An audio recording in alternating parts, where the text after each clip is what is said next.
সাহাবীরা নবীরে প্রশ্ন করলেন, হুজুর আল্লাহ কি কাছে যে আল্লাহরে চুপে ডাকবো, নাকি আল্লাহ দূরে যে জোরে জোরে ডাকবো?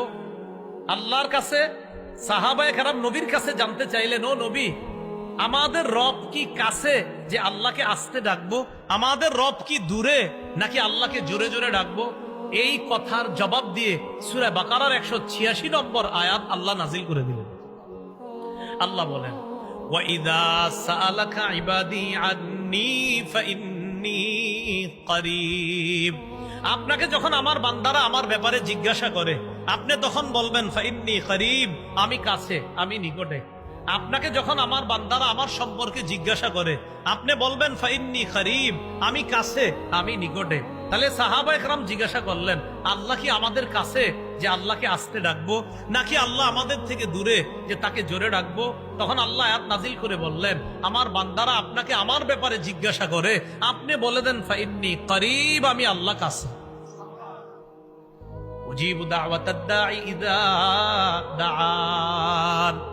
আহ্বানকারী যখন আমার কাছে আহ্বান করে, দোয়া করে, দোয়াকারী আমরা যখন আল্লাহর কাছে দোয়া করি, আল্লাহ বলেন উজিবু, আমি তার দোয়া কবুল করি, তার দোয়ায় সাড়া দেই, আমি তার আহ্বানে সাড়া দিই। তো আল্লাহ আমাদের আহ্বানে কি করে বলেন, কি করে?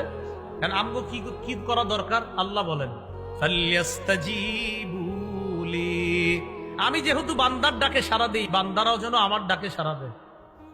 উজিবু দাওয়াতাদ দাঈ ইযা দাআন, বান্দা যখন আমাকে ডাকে আমি তার ডাকে সাড়া দেই। ফালইস্তাজিবু লি, অতএব তারাও যেন আমার ডাকে সাড়া দেয়।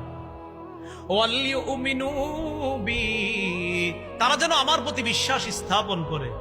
লাআল্লাহুম ইয়ারশুদুন, যাতে তারা সঠিক রাস্তায় চলতে পারে। সহিহ মুসলিমের বর্ণনা, ক্বালা রাসূলুল্লাহি সাল্লাল্লাহু আলাইহি ওয়াসাল্লাম ইরবাউ আলা আনফুসিকুম। রাসূলুল্লাহ সাল্লাল্লাহু আলাইহি সাল্লাম বলেন, হে মানুষ, নিজেদের প্রতি তোমরা সদয় হও। ফাইন্নাকুম লাইসা তাদউনা আসাম্মা ওয়ালা গায়িবা, তোমরা এমন রবকে ডাকো না যেই রব বধির, যেই রব অনুপস্থিত, এমন রবকে তোমরা ডাকো না। তাহলে কেমন রবকে তোমরা ডাকো?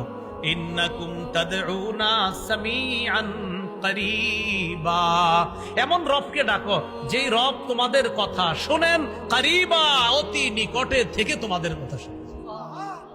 ওয়া হুয়া মাআকুম, নবী বলেন তিনি তোমাদের সাথে আছেন।